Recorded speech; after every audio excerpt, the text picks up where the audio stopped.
Hello, everybody, and welcome to the CineChat podcast. My name is Declan McKinney, and with me, as always, is my co-host Nick White. Hello. And today we're going to be doing another one of these little short topic discussion episodes. And in today's episode, we're going to be specifically talking about the best superhero/comic book films of all time. Now, obviously, me and Nick are huge fans of superheroes, comic books, and everything alike. That is kind of our main point of discussion when we do the podcast a lot of the time. But it's just because we absolutely love them, and also they're generally pretty good, pretty great stuff. So there's a lot of great stuff out there over the years. I mean, there's a lot of crap as well, but yeah, we're going to be talking about the best ones today. We're not going to be focusing on those other ones. So yeah, we're just going to go through. We've got 5 different choices each, and we're just going to go through and just have a discussion about each one. So I guess I'll start off with this one. Yeah, sure. So my first one, this one's very obvious, but I believe these are the best superhero films and some of the best films of all time in general. That's the Dark Knight trilogy. Absolutely. Christopher Nolan is a master of directing. Easily one of the best directors we have working today. Like, I hold him in such high regard, like, alongside people, like Spielberg or people like, I don't know, Hitchcock, Kurosawa, people like that. And also, like, Denis Villeneuve as well. He's, like, the other one. But, I mean, the Dark Knight trilogy is just so good. Like, Batman Begins was such a brilliant version of doing the origin for Batman. I love the way how they actually made his origin... they made his origin the League of Assassins, or the League of Shadows. That was really great. And also Liam Neeson playing Ra's al Ghul was bloody amazing. Also, I think Christian Bale is maybe the best Batman. I don't know. I can't decide. That is a decide. big topic of conversation. Probably one we could do another. Yeah, that's probably a whole other episode. Yeah, because I mean, I love him and I love Ben Affleck. It's just and especially now that we're going to see John Hammer's Batman as well. I think that's going to be. Oh yeah, 100% confirmed. And also, I love how grounded it is. I love grounded superhero stuff. Yeah. I think that's what really attracted me about Arrow. Because Arrow is very inspired by the Dark Knight trilogy. If you've seen it, you can tell. Yeah. But it's just, I love how grounded in reality it is. And I've actually seen a theory from Jeremy Johns, which he said this in his Dark Knight Rises spoiler review, which obviously he did 6 years ago now.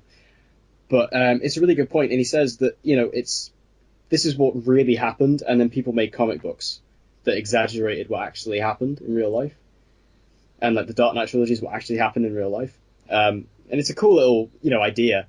I like that a lot, and I think it definitely resonates, because if you look at a character like the Scarecrow in this trilogy, he's not like this big imposing threat like he is in the comics, or if you played the video games. He's not like that. Cillian Murphy plays a very kind of understated character. Yeah. And he does have, his gases and his chemicals and what have you, but he's not like this big imposing threat. And his mask that he wears is literally just to impose fear. It's not like a thing. Because he's not kind of disfigured or like a freak in the Dark Knight trilogy, which he's kind of drawn as in the comics. And also all the other villains. Obviously, you have to mention Heath Ledger's Joker. Yeah, I was just gonna say the best comic book villain ever. I mean, the Joker is probably the most iconic comic book villain of all time, I'd say.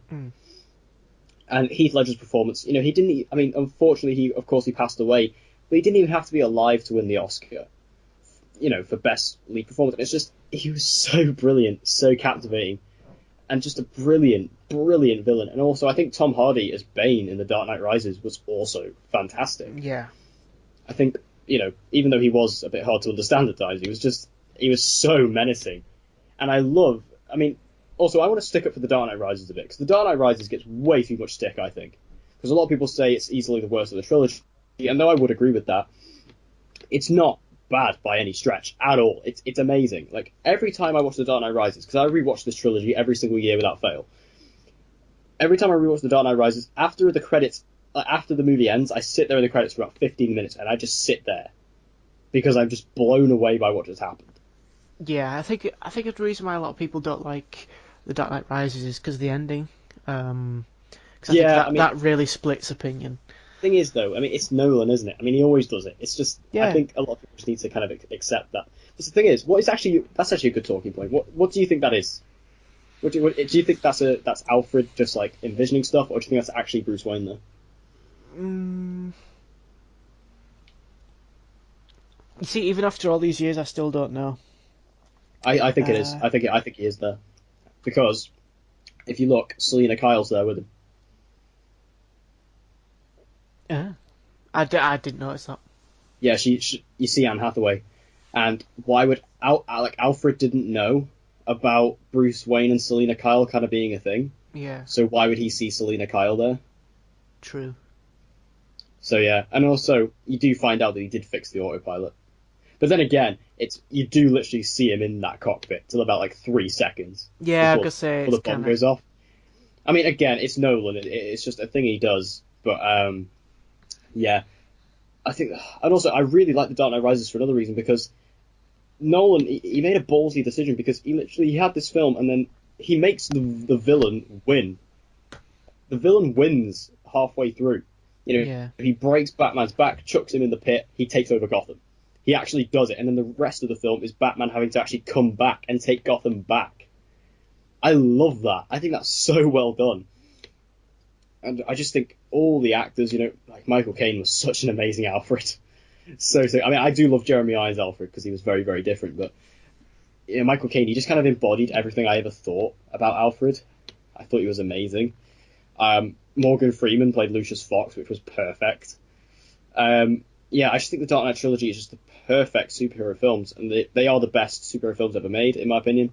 And I think like The Dark Knight and Batman Begins in particular are some of the best films ever made. yeah. I mean, I think The Dark Knight is definitely one of the that's best the one, films. isn't it? Like Yeah, that's the that. one that everyone loves. Yeah, exactly. I think. Excuse me. Unfortunately, I think people. This is gonna sound like I'm being really heartless, but I think people associate it as being one of the best films ever because of the tragedy behind Heath Ledger's passing, and I think obviously because he was so captivating as the Joker, obviously I think it's kind of been blown a bit out of proportion because of what happened to him at the end, which of course is awful. Yeah, But I kind of disagree with that because yeah, his performance is fantastic, but just as a film and like the suspense, the action, just everything about it is phenomenal. oh yeah, Um, absolutely. and yeah, for me, it's definitely one of um, the best films ever made, if not one of the best. You know. Yeah, I think there's so much to them. Like there's so much meat on there. There's so much to get your teeth into, and I just think, I mean, like I said, I rewatch this trilogy every year, and that's not something I do. I don't, I mean, I rewatch a lot of films, but I don't rewatch the same things sort of every single year without fail. I do that with the Dark Knight trilogy because it's just that amazing. I'll take 3 days out of the year where I just literally do one a night, and it's brilliant. Like some of my favorite time of the year that is when I get to rewatch that trilogy. And also, this is such like a pet peeve with me, but I have a thing for trilogies. I just love trilogies. I just love it when a franchise does multiple films, but it never goes beyond three.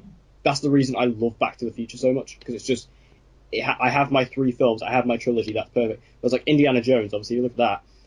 Another some of my favorite films of all time. You have your main trilogy, which is great, and then they did a fourth one, and look what happened. Mm. It's and we are getting a fifth one, which I don't even know how that's going to go down. Let's But not talk about yeah, I Kingdom of the don't Crystal even. Skull.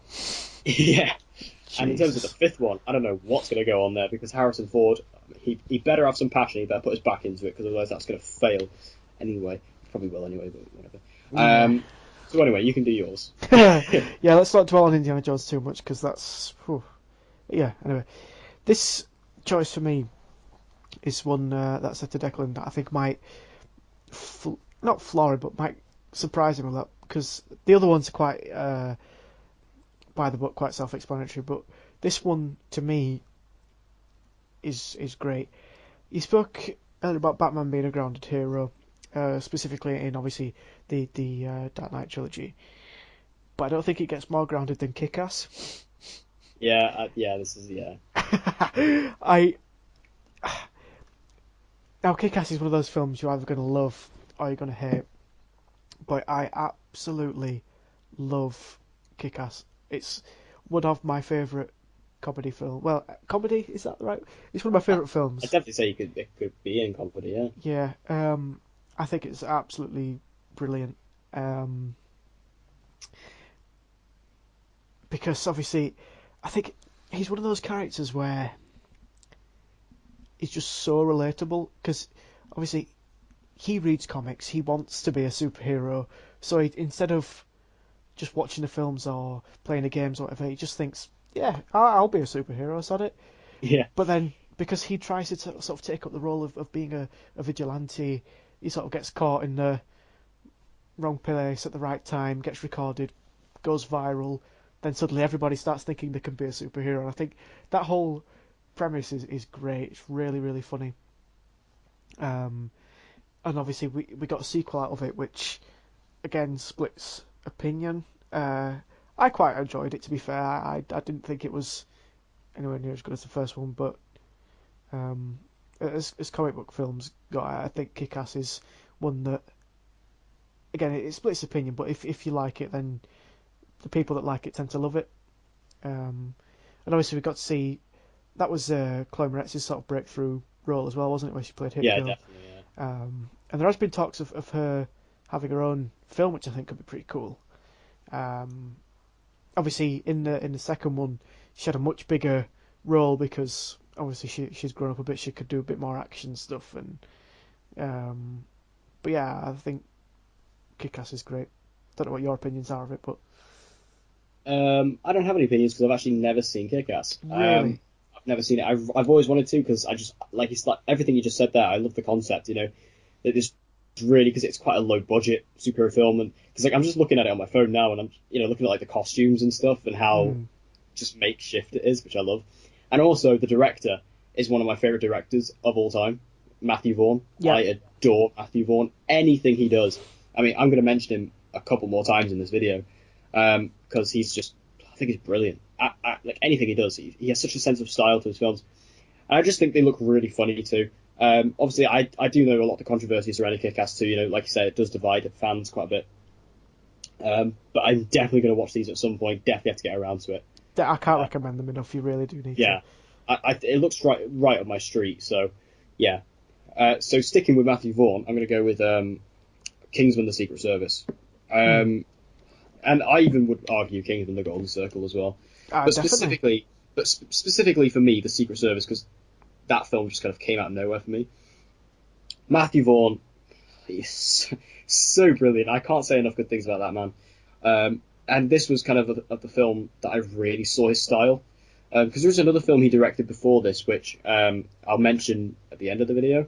But he doesn't really have his own sort of style with that, I don't feel. Whereas this, you really get to see his style come through. Mm. Kingsman is just brilliant. It was so fresh. Nobody saw it coming, and it's a brilliantly British film. All the cast is like Taron Egerton's breakout role here, who's easily one of my favourite young actors working today. I think he's fantastic. Colin Firth, who I love, brilliant as Harry. Samuel L. Jackson plays one of the most over the top and eccentric villains, but it's brilliant. This is also probably the first big role of Sophia Boutella, who has done quite well since then. All the action was just phenomenal. That church fight scene is so well directed and so well choreographed. Just seeing Harry take on all these people just in one go. Like, he's taking on a room about 100 people, and everyone else is like fighting each other at the same time. And it's fantastic. The music was great. That's kind of like become a trademark of Kingsman now. It's like the final big fight takes place some weird song. Like the first one had that like celebrating song, and then in the Golden Circle you obviously had Saturday Night's Alright for Fighting with Elton John. Yep.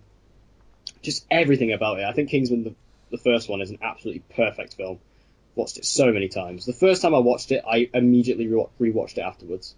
Like I literally started it over and watched it again because I had such a good time with it. Yeah. And that's why The Golden Circle was my most anticipated film of 2017 because I was just so looking forward to it. I think it's such a great franchise, and I think it's going to have such a good thing. I can't wait for Kingsman 3, which I'm pretty sure has been confirmed. Yeah. Also, The Golden Circle I absolutely loved as well. Obviously, we spoke about The Golden Circle quite a lot. I've actually got a video coming up on my film and TV channel, which is a new series I'm going to be starting.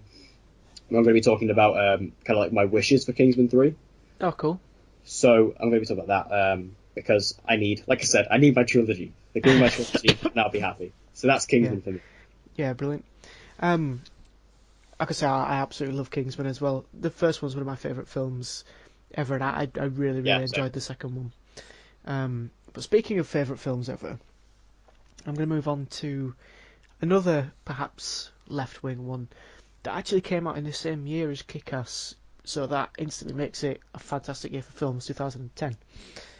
And my next choice is Scott Pilgrim versus the World. Aha. I absolutely adore this film. Obviously, talk about I can say Edgar Wright, I meant Matthew Vaughn. Talk about Matthew Vaughn in terms of his work for Kick-Ass and Kingsman, but in terms of directors, I think Edgar Wright's probably one of my favourite. So, He's got a very distinctive style, and obviously we saw Baby Driver earlier last year, and how good that was. Obviously we know him for Shaun of the Dead and all that stuff, but Scott Pilgrim versus the World was just on another level. Obviously got Michael Cera playing the title role. Some other fantastic actors in there. You've got Anna Kendrick, Chris Evans, Brie Larson, Aubrey Plaza, even Bill Hader was in it. Uh, it's great. In terms of an adaptation, it sort of takes all the, well, to that point, all the novels that have been released by Scott Pilgrim, kind of threw them into one great sort of film, and it just worked, and they got it spot on. 'Cause it's very difficult to translate comics to big screen, and I think that's the same for every type of graphic novel. When you look at Kingsman, when you look at this Scott Pilgrim, when you look at Marvel and DC, obviously you've got unbelievable things going on all the time. So to get it right is very difficult. But to be fair, we have seen it more often than not that it's done brilliantly, especially with Marvel. But we know that I love Marvel, full stop. Um, yeah, but no hiding that on this podcast. yeah, but yeah, I mean Scott Pilgrim. I don't know if you've seen it or not, but it just is one of my favourite films ever. It's so good, really funny. Yeah, I actually haven't seen it either. It's pretty much the one Edgar Wright film I haven't seen Yeah, because I mean, obviously, I love the Cornetto trilogy, my trilogy. But yeah, I think everything it does look great, and again, it's another one that's right up my street that I need to watch for sure. Might have to do some Blu-ray purchasing for these. yeah, Uh, so you were speaking about the MCU. I think the MCU does also hold some of the best superhero films ever made. More specifically, the Captain America films, the Winter Soldier, and I'm also going to say Civil War as well. The Winter Soldier, in my opinion, objectively, is the best film in the MCU, and I'm pretty sure what I just said there, in my opinion, objectively, completely contradicts one another, oh well. and I take that back completely. But it is objectively the best film in the MCU, personally for me. But I just think it was so good because again, I love grounded stuff, and I feel it is the most grounded film in the MCU. It's very much, a conspiracy thriller. It's very kind of suspicious, because kind of Captain America, who obviously he was in the 40s and he was, this number one hero kind of guy, number one Boy Scout, and he was in the Avengers, and they don't really go into this in the Avengers because obviously he had so much else to deal with. But then you see him in the Winter Soldier, he's there, he's in the modern day, and then he realizes that everyone kind of has separate agendas, and everyone's not really who they say they are, and they're all kind of shady, they hide stuff from each other, and they're all just kind of working for different people, and you kind of see that he just loses his trust for everybody, including Nick Fury. And I think that was really cool. That was a cool idea to play with, and obviously when you see Nick Fury's death, that was really kind of what drove it home. Also, this is kind of the first Marvel team-up film that we saw, like outside of the Avengers, because this had Captain America team up with Black Widow, and we also saw Falcon as well. He was introduced here, and I thought that was great because this kind of paved the way for what we're going to. I think we're going to get a lot more of them in the future because also we got Thor Ragnarok, which was Thor and Hulk. I think we're going to get a lot more with that. We're also getting Ant-Man and the Wasp this year. Yeah, We're going to be getting a lot more of that, and I think that this film sort of paved the groundwork for that. And yeah, I just think it was a brilliant spy conspiracy thriller, 70s style. And I really just loved all the story elements. The action once again was fantastic. Like the fight on the highway between Cap and Bucky was just so intense, and it's so quick when Cap's kind of there defenseless and Bucky has the knife and he's just throwing it all over the place. brilliant bit of action. Like the Winter Soldier is such a great character in the MCU as well because he started out here kind of being a bit more of a generic villain, and as someone who doesn't really know the comics, when the reveal happened, I was blown away because I didn't know who he was. So to actually see the fact he was Bucky, I was like, Yeah. oh my god, that's insane. It's such a cool idea. And also, I think the Winter Soldier just lends himself to so many cool action scenes. You see that in the Winter Soldier, you see it in Civil War as well. And also, just the final fight is with all the what they called, the helicarriers. When they're all just like crashing into the Triskelion, it was just like insane. Yeah, easily the best film in the MCU, objectively. I mean, I do think my personal favorite is Spider-Man: Homecoming, but the Winter Soldier is great, and also I will talk about Civil War. Civil War was probably my most anticipated film in the MCU ever. I was like, when I was in school that day before I was about to go watch it, like I couldn't focus. I was just sat. I was like, oh my god, what am I going to do? That's gonna be us on Infinity War Day, isn't Oh yeah. I it? mean, saying that, every Marvel film since God, since when I say Civil, yeah, probably every Marvel film since Civil War, I've found myself saying it's my most anticipated one. Yeah, And they just keep smashing it out of the park. They really, really do. But I tell you what, Infinity War, my productivity for about the week beforehand is just going to suffer. Mind you, it's already starting to dwindle. oh yeah. It's just when we talk about most anticipated films of 2018, it's just Infinity War, and that's just it. But Civil War, I mean, I think Civil War is probably my favorite Marvel comic storyline. It's actually Oh because yeah, I'm not a massive comic reader, but I have actually read Civil War because I've read a few comics here and there, like ones I do like stories I did want to read and things that I was told were fantastic. And Civil War I have actually read, and I love the comic, and I was so excited the fact they're actually adapting that. I mean, it is definitely smaller scale, obviously, because at this point, obviously, they didn't have use for the X-Men, they couldn't use the Fantastic Four, yeah, and all the characters that come with that, so they just had to use what they had.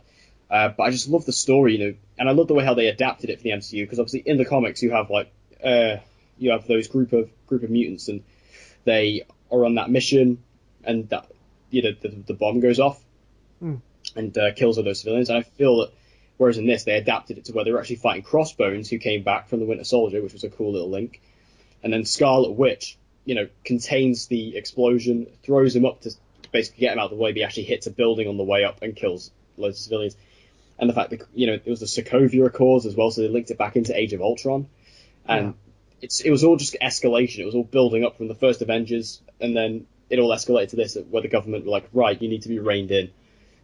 And I look, there's just so many great dialogue moments. Like the part very early on where all the Avengers are sat in the boardroom and they're discussing it.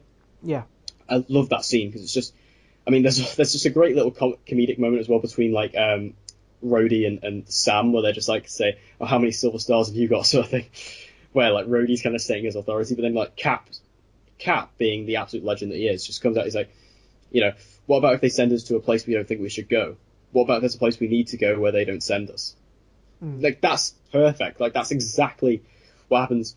And I love the fact that Tony Stark is actually on the government side for once because he feels so guilty about everything he's done because he feels responsible for Ultron. And obviously there's that moment that really hits it home for him where there's that woman who comes up to him and talks about her son who was killed in Sokovia, yeah, and that's really kind of what snaps into reality a little bit. It was really interesting to see that side of Tony Stark because we've never really seen that before. Uh, Also, this introduced Black Panther, who I think fit extremely well into the story. oh god, yeah, So well. Like he literally, you couldn't have put him in a better film to introduce him, and all of his action scenes, like the Winter Soldier, were just phenomenal. Like, I love the fact that he was very neutral in this film. He was only on Iron Man's side because he was after Bucky, and I quite enjoyed that. I like that idea that he wasn't actually. So I don't really care what's going on with all the Sokovia Accords. I just want Bucky. I quite like mm. that. I thought that was cool. I think I've kind of touched on this before, but like growing up, Black Panther was never really anywhere near the top of my sort of superhero list. If anything, I hadn't really heard of him when I was little. Um, but his sort of portrayal in Civil War was that good. It kind of just left me wanting more. And obviously, we knew we were getting his own film anyway. But then, obviously, looking at the trailers that have been released since, it looks absolutely unbelievable. Oh yeah. And I just can't wait to see what it's going to be like. And obviously, by all accounts, it's supposed to be one of the most important films that leads into Infinity War. So obviously, we've got all that to look forward to. Yeah, Um, that's less than a month away now. mm. But going back to Civil War, I think the reason why it's such a good Marvel film is because every scene in the film is important. There's nothing that was kind of put in as a gap filler or nothing that was put in. And that's impressive because it's 2 hours and 20 minutes as well. Like, Yeah, exactly. It's just there's something constantly going on, um, and there's enough there to keep you invested in the film. Um, like obviously the action scenes are great, but it doesn't just rely on the action; it relies on the story. But because it's so well told, it can get away with doing that. You know. yeah, and I feel like, with the action, some of the best. Like that airport fight Yeah, scene. I'm gonna say the airport Yeah, the scene. airport fight scene is my favorite scene in the whole of the Marvel Cinematic Universe. Like that scene, the reason Yeah. I love it so much is because that is the perfect sum up of the MCU. That is everything they have built because they were able to just have that scene where they have all these characters fighting each other. We know where they all come from for the most part. We know all their extent of their abilities for the most part, and we know how they interact with each other. So it's kind of when this conflict happens and they all fight each other, we know why each character is taking that stance, and we know what their opinion is in the whole situation, and we know what type of people they are. So it was really amazing to see that built, and also that scene in general, the choreography, everything that happens, every single character I had to deal with gets a moment to shine. Mm. Um, and I think that what's amazing is obviously like the film that came before Civil War was Ant-Man, and he was introduced, and he's in Civil War, and I think Ant-Man's probably the best part of Civil War. Like he's brilliant in it, absolutely brilliant. Yeah. Even though we all kind of, if you're very much into the following of this stuff, obviously I think you would have been spoiled that Giant Man was in the film because of a Lego set. Images of that Lego set came out very very early. That's why, because I know there's some Lego set images coming out of Infinity War right now, and I'm just Yeah, there avoiding is. all of it. Like I don't know if you've seen the Daredevil thing. Have you seen the Daredevil thing? No. This isn't a spoiler, by the way. But basically, there's a set from Infinity War where there's a newspaper clipping on a wall that says "crime levels rise" or something like that, and there's a picture of Daredevil. Oh no. So, I mean, I don't think that necessarily means Daredevil's in the MCU, but I'm surprised they took that in a Lego set. Like, that's pretty, you know. But whatever. I just think Civil War, and that end fight between like the team up of Cap and Bucky taking down Iron Man was brilliant because obviously you see Iron Man come down and he's like, "Look, I'm on your side on this now." There's a bigger threat here. Um, but then obviously Zemo, who I thought was a terrible villain when I first watched it, but you have to watch it like 3 or 4 times before you really actually understand who he is. Yeah. So he's actually a brilliant villain. He plays the video obviously of Bucky killing Tony's parents, and that snaps him completely. And he says, "No, I'm going to kill you. I'm going to kill you." And I think that was a brilliant move because, like I said, Tony comes down and he's like, "Look, Cap, I'm on your side here." And then as soon as that happens, he just turns against him, and Cap's trying to sort of snap him out of it, saying that wasn't him, it was Hydra. He wasn't. He was, and he remembers this and he regrets it. He's been regretting this every single day of his life, and it was such an amazing conflict. And then the Mm. fight between Cap and Iron Man is so brutal. Like I just love it at the end. Like Iron Man's trying to track his fight pattern so he can try and just stop him, and then Cap literally gets on top of him and just smashes his helmet, and he's about to smash his face in. He could literally kill him at any moment, and then he just literally stops last minute and smashes the arc reactor. It was just so good, and then even just a bit of conflict at the end where Cap is carrying Bucky out, and then Tony's just screaming at him like, "You don't deserve that shield. My father made that shield." And Yeah. Cap's just like, "Screw it," and he just drops it and walks out. Just drops the Captain America mantle completely. Yeah. Yeah. I mean, it's just there's so much in it, and it's so well put together. And also, we can't talk about Civil War and not talk about Spider-Man. Oh yeah. I mean, Black Oh Panther, my god. like I said, Black Panther was introduced. Spider-Man was also introduced here. And though I don't feel Spider-Man was actually introduced as well as Black Panther was, just because he didn't fit into the story as well as Black Panther did. Um, we got to see Tom Holland in this role for the first time, and he was absolutely brilliant. Like, Yeah. I obviously, mean. wow.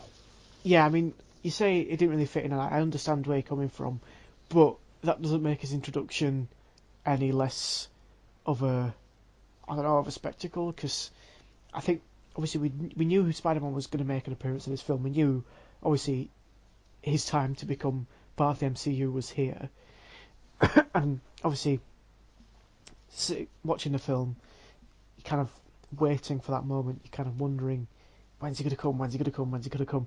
And you don't really know what's going to happen, how he's going to fit in. But then when it sort of just cuts and then the text comes on the screen, it's like Queens and it's playing Yeah, that soul music, and then from then on, I had literal chills, just like, oh, it's coming, it's gonna happen, and yeah, I mean, it was great, and yeah. Well, like when he shows up in the airport fight and he comes out fully suited and he's just interacting with all these heroes who he sees as heroes, like he's talking to Cap and he's like, "Oh hey Cap, big fan," sort of thing. Just like such great moments, and it just really drives home the fact that he is like 15 years old in this film. Like he's a yeah, 15-year-old superhero, and he's just here with all these other heroes who he kind of admires. Like, it's just great, and yeah, I love the way that he's just like, because the thing is, he's so powerful in comparison to the rest of them. Like, if you look, like, there's the scene where he takes on Falcon and Bucky, and Bucky swings at him, and he literally just grabs his arm and just moves it effortlessly. yeah, Like, it's just great. Like, he's just like he's so young, but he's so much more powerful than like quite a lot of them. I think that was great. Yes, and Spider-Man's fantastic in that film. And obviously, if you've seen Homecoming, then obviously you know how great he is. And apparently, he's going to be in Venom. He's been seen on set. Apparently. yeah. I gotta say that's take that with a pinch of That would salt. have been part of news this week if we did an episode of the podcast this Yeah, week. exactly. Um, but yeah, Civil War. I think we spoke a lot there, but that was great. It deserves a lot of speaking about. To be fair, that kind of links effortlessly into my next one. My sort of next one is Spider-Man: Homecoming. Yeah, Um, I think obviously when we did the ranking of the Marvel films not so long ago, that I think was my number one yeah, that was my number one as well. because they just got it right. I know I'm going to be saying the same things that I said back then, but Michael Keaton's Vulture was awesome, really Okay. really cool. Sort of the first villain with a purpose. I think, um, we saw more of his backstory, which we don't usually see for some of the villains, and that was a nice little touch. Um, and to this day, even when I watch it and I know what's coming, I still don't expect Liz to be his daughter. It still throws me Yeah, off. blew Um, my mind that scene. and I mean, it gets the balance of humour, action, and story right. Um, just from a sort of film um, maker's point of view, but then also to get the character right, which is just the most important thing for any sort of self-titled um, movie. Just get that character right, and the rest of it just writes itself. Um, Obviously, you see Iron Man come into this as sort of a mentorship role, but again, we don't see him too much like the trailer suggested. We just see him at the right time where he's just there, put him back on track, then let him run off and do his own thing. Um, and yeah, because they've got this sort of younger actor playing what Peter Parker should be, what Spider-Man should be. They've just got it right. His suit's cool.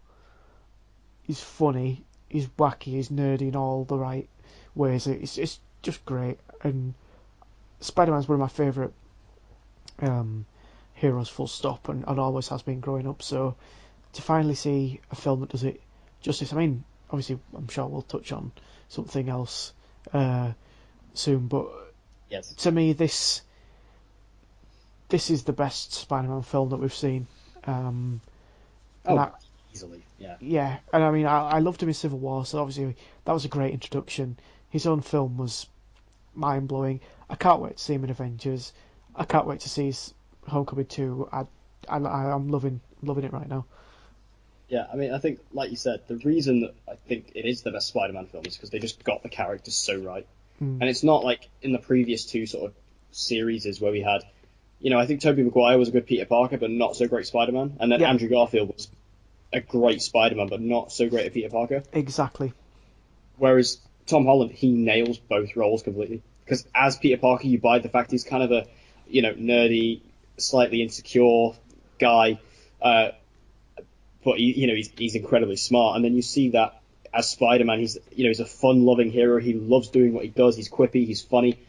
And that's just perfect. It's the perfect blend, and I think that's what makes it the best Spider-Man film.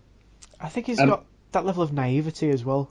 yeah, definitely. Like I said, you see that in Civil War because Mm. he just. I mean, Tony.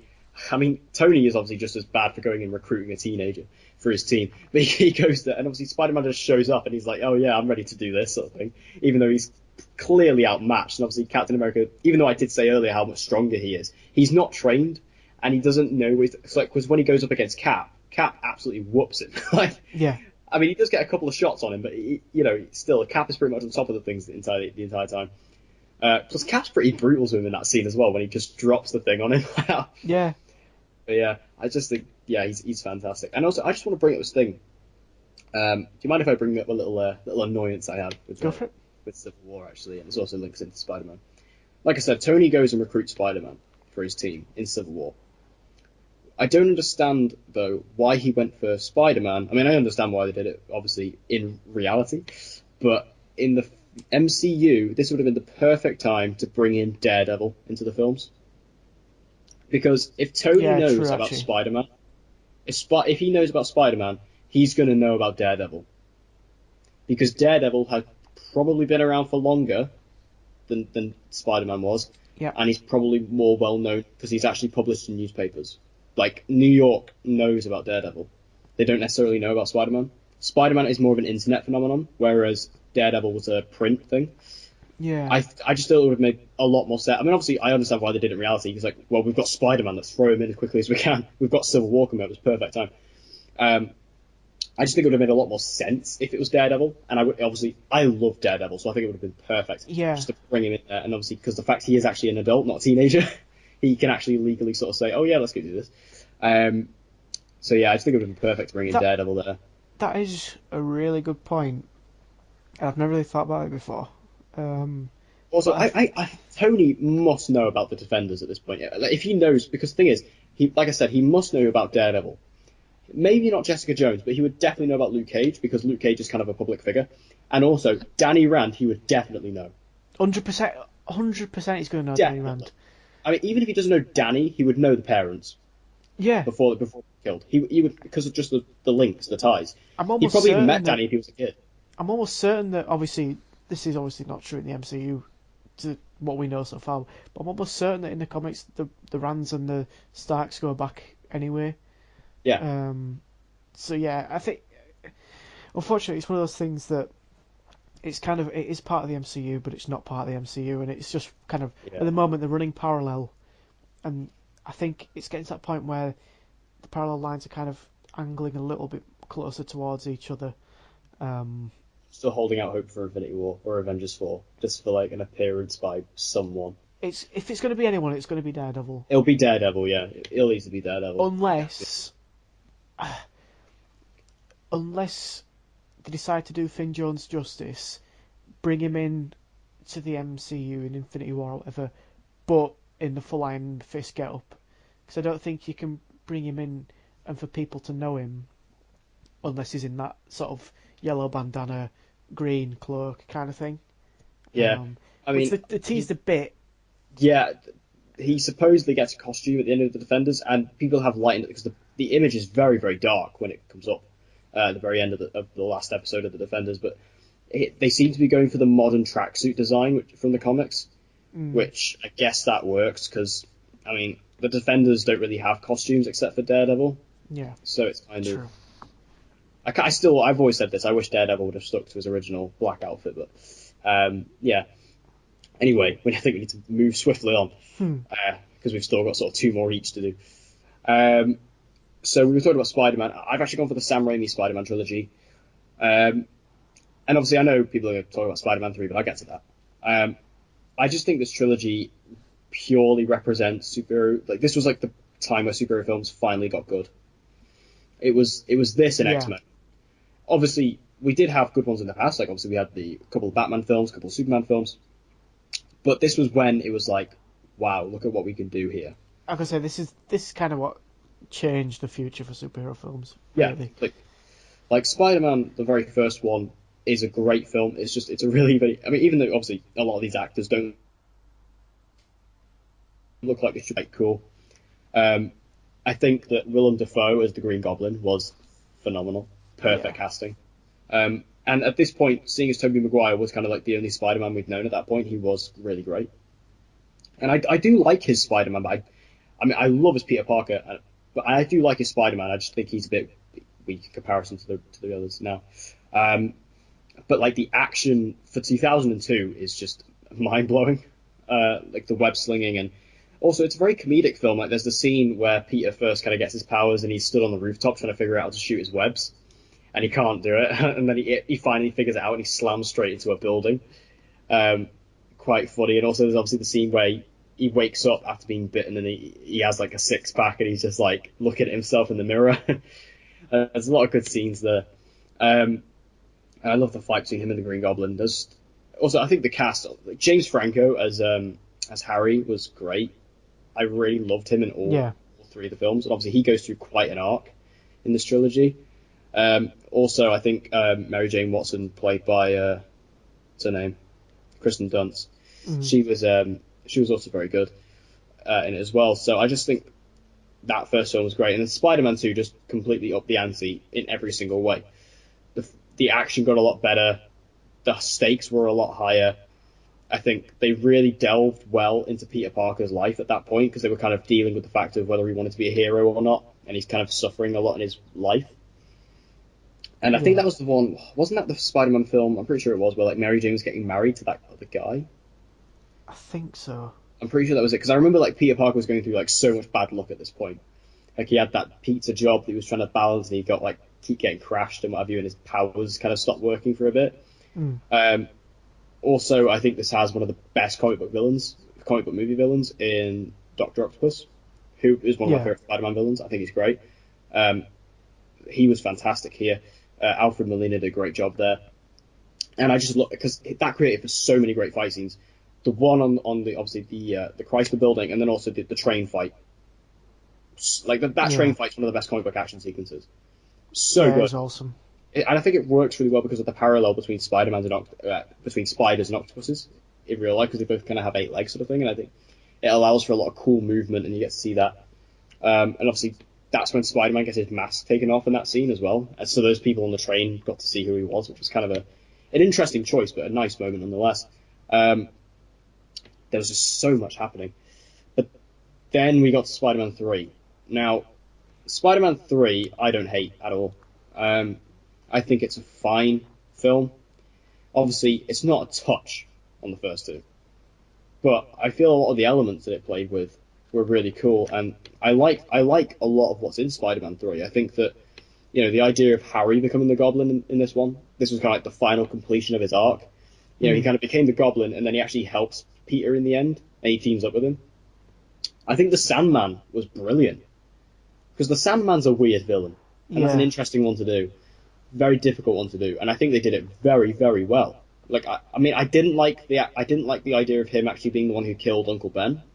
I didn't like No. that. I felt that was really forced. But I liked the idea with him and his daughter, and how he did have a sense of human to him, which I liked a lot. And also the effects on him were amazing. The scene where he first kind of turns into the Sandman and he's walking through the sand pit, and it's just like the sand falling off of him, really beautiful looking actually. Yeah. Obviously, this also introduced the symbiote. We saw the black suit. The black suit was great, and obviously that obviously led to Venom. And obviously, Venom is very controversial in this. Everyone doesn't really like him. I don't think Topher Grace did that good of a job as Eddie Brock. I thought he was okay, not great. And obviously, Venom's in the movie for about 5 minutes Mm. before. I mean, you do get a cool fight. There is a cool fight between Spider-Man and Venom. It is cool, and I do quite like the way that Peter uses sound to defeat him. I think that's quite a Yeah. good idea. That was Or very is unique. that when he's like banging the church bells or something? Yeah, and he's like, Yeah. so he gets all those poles and he kind of traps them in a cage and then just smacks them all at one time, and it just kind of like destroys the symbiote. I like that. Mm. That was actually quite clever and quite unique in a way. And like I say, I really like the idea of Harry teaming up with Peter because I love it when heroes and villains team up. I don't know why. I just think it's a really cool idea. It's like I actually rewatched The Last Jedi last night at the cinema for the Mm. second time. Finally got around to rewatching it, and the scene where Rey and Kylo fight back to back, just love it. Unbelievable.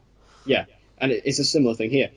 So in the end, again, I just think that having my trilogy here, with Spider-Man, I thought it was a really nice trilogy. I really enjoy it. I watch these films very often as well. And even though like, three is a bit lackluster in comparison, I still enjoy it, and I love the trilogy as a whole. Yeah. I would say I out of the three, Spider-Man 2 is the best. I would say. Yeah, It's unbelievable. And I think one thing this trilogy does get right, and as much as it kind of hurts me to say it because I do love Spider-Man: Homecoming so much, but the Spider-Man suit is just so cool. it is cool, It is isn't it? so cool with like the raised web design. Oh, it's friggin' awesome. Um, anyway, my next one, it's one that we don't have to dwell on too much. It's just a quick one to throw in there. But I've gone for Deadpool. Yeah, Uh, just because I think we've said this before, but Ryan Reynolds was just born to play Deadpool, or Deadpool was born to play Ryan Reynolds. I don't know. yeah. Um, but it's one of those films where you see the passion of the actor come across so well, because obviously Ryan Reynolds has been pushing to play Deadpool forever. Um, so the fact that this film finally happened because of the support from fans is what we wanted to see. Um, so the fact that it was actually made and it was so good as well. Um, I know obviously it's by far the best film. It's just kind of a bit of a cliche in terms of a revenge story, but in terms of setting up Deadpool's character and um, the way it was done on a really small budget in comparison as well. Oh yeah, Um, and it was so funny. The jokes just hit, and it was just great. And again, the suit was really cool. They've got it spot on. yeah. That, Um, that suit was just really nice. It was just because it was kind of like we haven't really seen anything like that before. mm, Because like I said, I mean, we had some cool kind of superhero suit designs, but nothing like this. That was just like this looked fantastic at the time. yeah, Still, I still argue it holds up now. yeah. I mean, I would love to see a Spider Verse film where we got all the Spider Men back, just to see them all. I'd hope to see that in the MCU one day. I think that'd be amazing. Imagine if Gets like Tobey Maguire back, get Andrew Garfield back, just get them all back for one film. I think that'd be oh beautiful. that get Deadpool, all the Spider-Man and Daredevil in the same film. That'd be unbelievable. That'd just be ultimate nerdgasm in the cinema. It really would. Um, okay, so my final one. I probably don't talk about this film that much, even though I do absolutely love it. X Men First Class. Mm, Obviously, we were talking about Matthew Vaughn earlier. Matthew Vaughn directed this. Um, although I don't credit Matthew Vaughn as much with this one, just because, like I said, as I said earlier, I don't think his style comes through as much in this. This film feels like it could have been directed, by anyone really. That's not necessarily a bad thing. Is this film is well directed. It's just it doesn't have that style that like Kingsman had or whatever. But I just love the First Class. It's my favorite X Men film. Actually, see, well, it is my favorite X Men film, but I don't know if it's my favorite Fox Marvel film because obviously we have got like Deadpool and Logan and what have you. mm, But definitely my favorite X Men film, like team up film. I just loved it, absolutely loved it. I think the idea this is like the beginning of the X Men. You see, James McAvoy, who is a bloody amazing actor, no matter yeah, what he does, and also Michael Fassbender, who is just equally as good definitely. as Charles Xavier and Magneto. And they're going around recruiting all these X Men. This was kind of like before Jennifer Lawrence was big, and we saw her as Mystique, and she was really good in this. I really like Nicholas Hoult as Beast. I thought that was a really good bit of casting. They also had Archangel and a few others I can't remember off the top of my head. Um, but there was just some really cool ideas here, and just it's that friendship and that bond between Charles Xavier and Eric Lencher that obviously we know as fans that they're going to become enemies and we know they're going to divide. But seeing them so close and bonding together was really great. Mm, I think that the villains are some of the best X Men villains, like Kevin Bacon. I mean, I love Kevin Bacon. He's such a likable actor, and he was such like a charismatic villain. It was great. yeah, See Azazel, which was pretty cool. I mean, they've never really confirmed this, but obviously Azazel was in this film. We have Mystique. We also have Nightcrawler.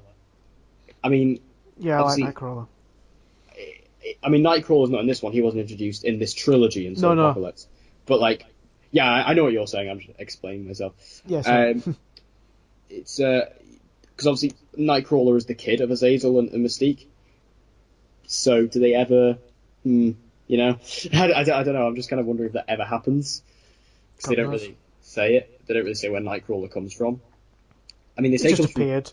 He has a German accent, which I guess could work because Azazel was working with. Well, actually, I don't know. It's a bit of a weird, unexplained thing, Mm, which they'll never delve into because this trilogy is probably going to die soon yeah. with the upcoming Dark Phoenix. But yeah, and also I think the final fight on the beach was fantastic. And the thing I love about the X-Men films most, this is one thing that Fox really nailed, is how socially relevant they are, and they always deal with like big historical themes. And in this one, they deal with the Cuban Missile Crisis. The finale of the film takes place literally on the beaches of Cuba when the missiles are about to go off, and it's Yeah. brilliant. I love the fact, 'cause obviously that was like one of the most high tension times in the history of the world. The world could have literally blown up at this point, and the fact that this film takes place in that time just added to the intensity. Yeah.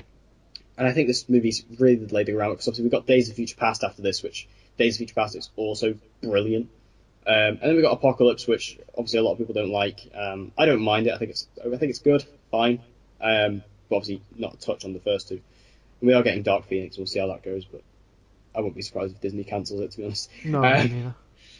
but yeah, I think First Class is a brilliant film and easily my favorite X Men film, team up film at least. Yeah. Like I say, I think I've said this before, but I've never been a huge fan of the X-Men films. But I think out of all of them, I'd probably say First Class is my favourite. Also, the Um, Wolverine cameo is amazing. yeah, exactly.